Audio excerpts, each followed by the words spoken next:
চিন্তা করো না, আল্লাহ আছে। আমি আমি বড় ভুল করেছি, অনেক বড় ভুল করেছি রাশিদা। নিজের কাজে ব্যস্ত হয়ে স্বার্থপরের মতো আমি আমি ভাইজানের কোনো খোঁজ রাখিনি। যে ভাই আমাকে বাবার মতো করে মানুষ করেছে, আজকে তার এই অবস্থা শুধু আমার জন্য।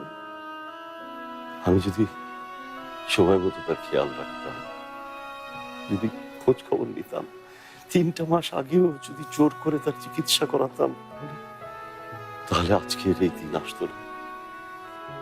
আল্লাহ আল্লাহ তো আমাকে কম দেন। ধন সম্পদ যদি নিজেদের কোনো কাজেই না লাগে, তাহলে এসব করে লাভ কি?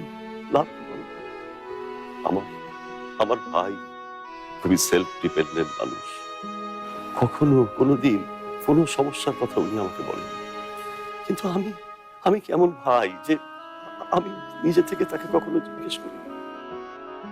আমি কখনো পেছনে ফিরে দেখিনি যে ওখানে আমার ভাই কেমন আছে, কেমন আছে আমার মা মরা ভাই। আমার মতো কোনো ভাই যেন না হয় রাশিদা, কোনো ভাই যেন। আজগর শান্ত হ প্লিজ, সাহস হারিও না।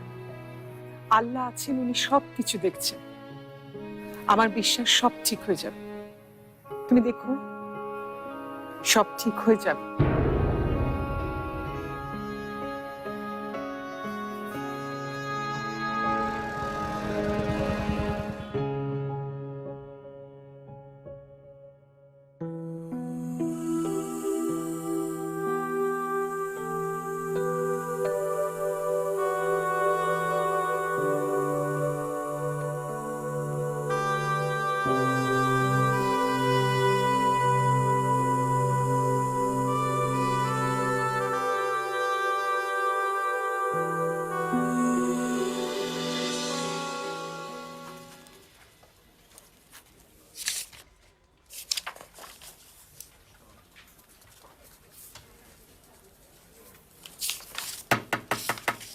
Come in. আসবো? ঠিক আছে। Thank you sir. কি অবস্থা? তুমি আবার নক করে কবে থেকে নিয়ম মানা শুরু করলে? ভাবলাম একটু অফিস রুল ফলো করি আর কি। জানা কফি। কফি। ওয়েট, তোর ফোন করা লাগবে না, আমি বলে আসছি, ওরা নিয়ে আসবে। Looking great. You know, as usual.